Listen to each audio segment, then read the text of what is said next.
سرکار رسول ثقلین صلی اللہ علیہ وآلہ وسلم کا فرمان پاک، میری امت کا افضل ترین عمل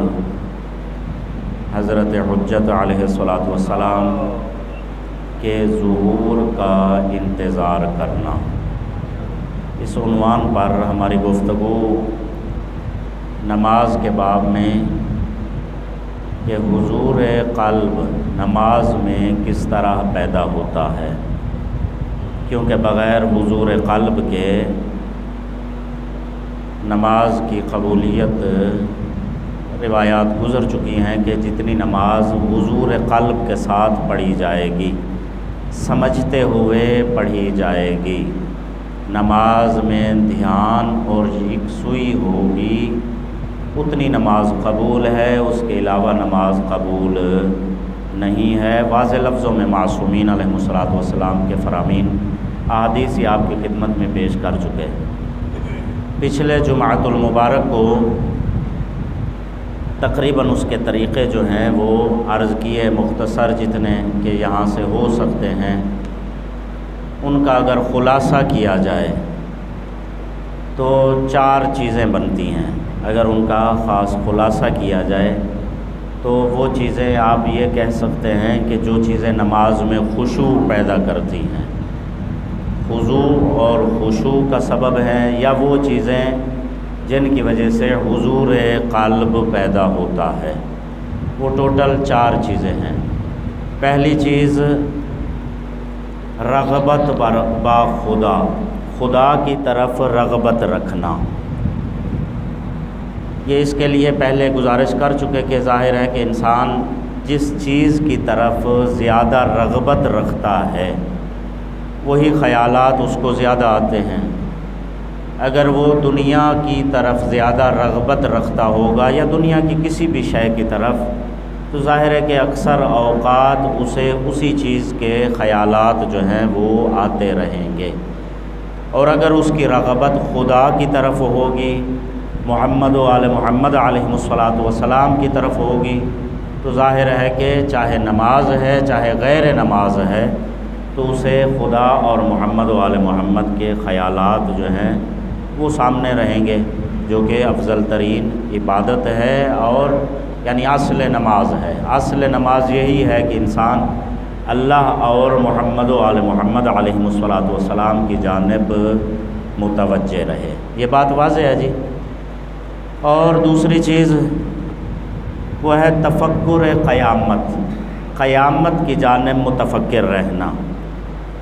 بالخصوص نماز کے اندر، اور اس میں بھی بالخصوص قیام کی حالت جو ہے اس کے اندر اگر بندہ اپنے آپ کو تصور کرے روز حشر کا قیام، میدان محشر کا قیام، کہ میں اللہ کی بارگاہ میں یوم الدین اس طرح کھڑا ہوں گا، یعنی اپنے آپ کو ایک مجرم تصور کر کے، عبد ذلیل و حقیر تصور کر کے اس بادشاہ کریم و جلیل کی بارگاہ میں کھڑا ہوا تصور کرے کہ جس طرح مجرم جو ہے، ظاہر ہے ہم سارے مجرم ہیں، ہم میں سے کوئی بھی ایسا نہیں ہے کہ جس سے جرم سرزد نہ ہوتا ہو، کوئی نہ کوئی کسی نہ کسی گناہ میں ہر بندہ خدا معافی عطا فرمائے آلودہ ہے۔ تو جب خدا کی بارگاہ میں پیش ہوتے ہیں تو پھر اس طریقے سے جس طرح ایک مجرم جو ہے وہ ایک کریم آقا کی بارگاہ میں کھڑا ہوتا ہے، مالک شرمندہ ہو۔ اور پھر روز قیامت کا خصوصاً اس میں تصور کہ اب جو ہے میری زندگی کی مہلت ختم ہو چکی، اگر جتنے میرے گناہ ہیں ان سارے گناہوں کے بوجھ کے ساتھ میدان حشر میں خدا نہ خواستہ اگر بغیر معاف ہوئے میں اس دنیا سے چلا گیا، اگر میری معافی نہ ہوئی تو جتنے میرے گناہ ہیں ان گناہوں کے ساتھ ایک صلوات پڑھ لیں محمد و آل محمد پر، اللہم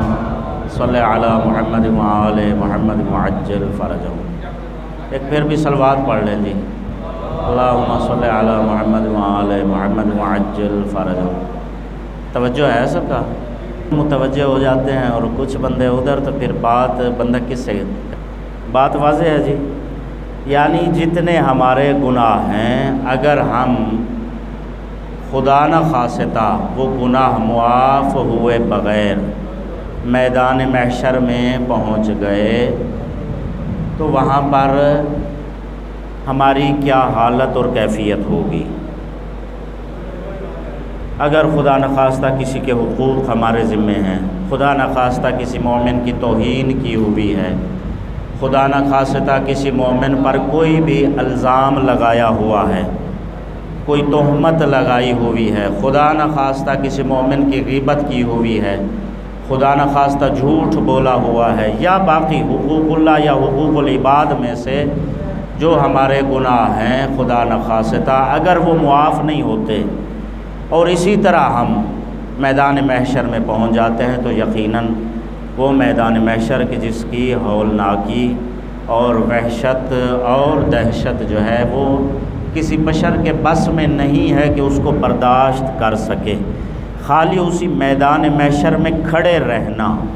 اب دیکھیں کہ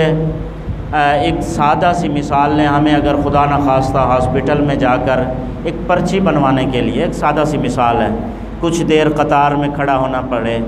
یہ سید صاحب سامنے ہے تو مجھے یاد آیا اگر بینک میں ہم چلے جائیں وہاں پہ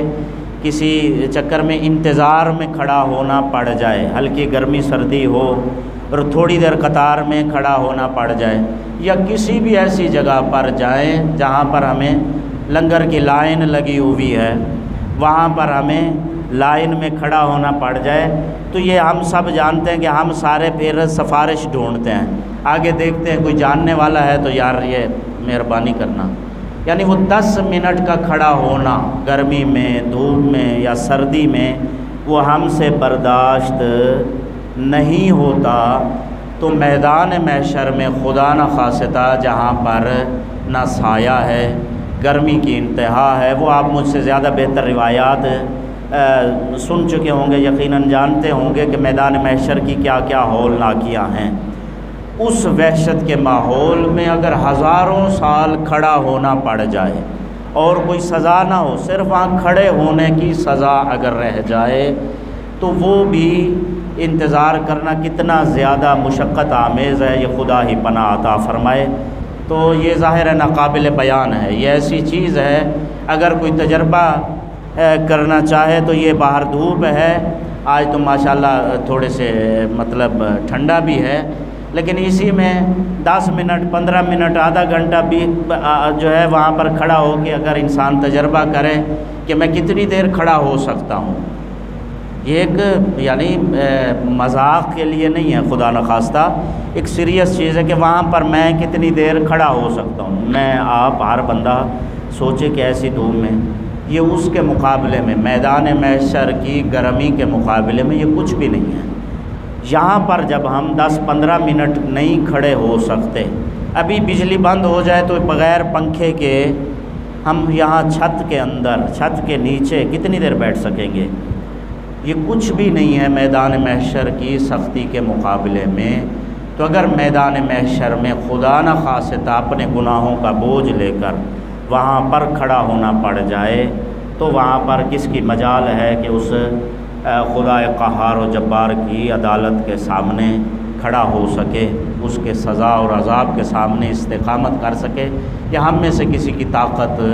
نہیں ہے۔ تو خصوصاً نماز کے قیام کے اندر اپنے گناہوں کا تصور اور یہ تصور کہ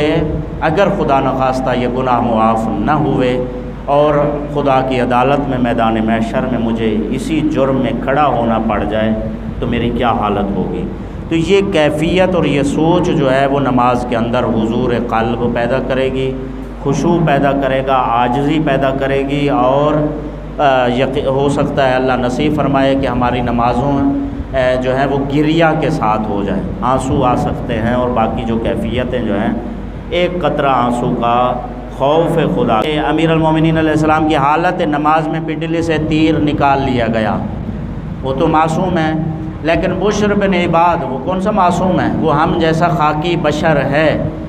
اس کی حالت نماز میں 3 تیر لگے لیکن پتہ نہیں چلا، اس نے نماز کو آخر میں تیز کیا اور نماز ختم کرنے کے بعد یہ کہہ رہا ہے کہ اگر مجھے یہ خطرہ نہ ہوتا، یہ خیال نہ ہوتا کہ شاید، کیونکہ ڈیوٹی ہے رات کے وقت اور دشمن نے اچانک حملہ کیا ہے، اگر مجھے یہ گمان نہ ہوتا کہ میری طویل نماز کی وجہ سے شاید وہ دشمن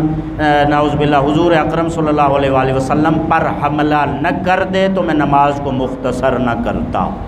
تیروں کے باوجود۔ وہ تیروں کی وجہ سے نماز مختصر نہیں کی، بلکہ اور ہمیں ایک مچھر بھی لڑ جائے تو ہماری کیا کیفیت ہوتی ہے، وہ میں ہوں، آپ ہیں، سامنے ہیں، سارے ایک جیسے ہیں، خدا معافی عطا فرمائے اور ہمیں وہ نماز کی لذت عطا فرمائے، اس لیے کہ ہم اس لذت سے نا آشنا ہے۔ لذت آپ دیکھیں کہ بس اسی پہ وہ کرتے ہیں کہ فرمایا گیا کہ موت جب روح بدن سے جدا ہوتی ہے، البتہ ہر ایک کی موت ایک طرح سے نہیں ہے، اعمال کے مطابق بھی ہے، تو اس کی ایک مثال دی گئی ہے کہ اگر بدن کو قینچی سے کاٹا جائے اس سے زیادہ تکلیف ہے جس وقت روح بدن سے جدا ہوتی ہے۔ روح کو جب جسم سے کھینچا جاتا ہے اس سے زیادہ تکلیف دہ مرحلہ ہے، جیسے بدن کو قینچی سے کاٹا جائے اور اس کو ٹکڑے ٹکڑے کیا جائے۔ لیکن بعض بندے ایسے ہیں، بعض مومنین کہ جسے اس کی پرواہ ہی نہیں ہوگی، انہیں روح کے نکلنے کا پتہ ہی نہیں چلے گا۔ وجہ فرمائی گئی اس لیے کہ وقت موت اس مومن کے سامنے حضرت امیر المؤمنین علیہ الصلاۃ والسلام یا محمد و آل محمد علیہ الصلاۃ والسلام میں سے کوئی نہ کوئی حضرات تشریف فرما ہوں گے۔ بعض میں ہے کہ 14 کے 14 تشریف لے کے آئیں گے، بعض میں حضور صلی اللہ علیہ وآلہ وسلم، اور بعض میں امیر المومنین علیہ السلام، اور مختلف شخصیات کا محمد و آل محمد میں سے وقت موت سرحان تشریف لانا۔ کاش ہم اس لائق اور قابل ہو جائیں کہ محمد و آل محمد ہمارے لیے تشریف لائیں۔ تو جس وقت وہ تشریف لاتے ہیں فرمایا گیا اس وقت یہ بندہ مومن ان کے اندر اتنا کھو جائے گا، اتنا گم ہو جائے گا کہ روح کے نکلنے کی تکلیف اسے محسوس ہی نہیں ہوگی۔ اور اس کا پریکٹیکل خود میدان میں کربلا میں آپ دیکھیں کہ اتنے زخم کھا رہے ہیں، اتنا سارا کچھ، اتنی 3 دن کی بھوک پیاس گرمی سارا کچھ ہے، لیکن اس کے باوجود جمال امام حسین علیہ السلام میں اتنے کھوئے ہوئے تھے یہ شہدائے کربلا کہ وہ تیر تلوار وغیرہ وغیرہ، بلکہ یہ جملے کہہ رہے تھے کہ اگر ہمیں 1000 دفعہ بھی مار کر لاشوں کو جلایا جائے، پھر زندہ کیا جائے، پھر مارا جائے، تو ہم حسین علیہ السلام سے پیچھے نہیں ہٹیں گے۔ وہ کیا؟ جمال امام حسین علیہ السلام۔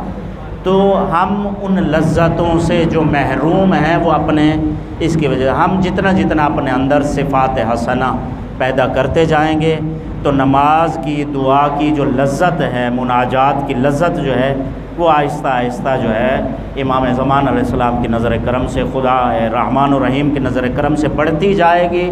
اور ہم پھر ظاہر ہے کہ آہستہ آہستہ وہاں پر پہنچ جائیں گے انشاءاللہ کہ جو نماز خدا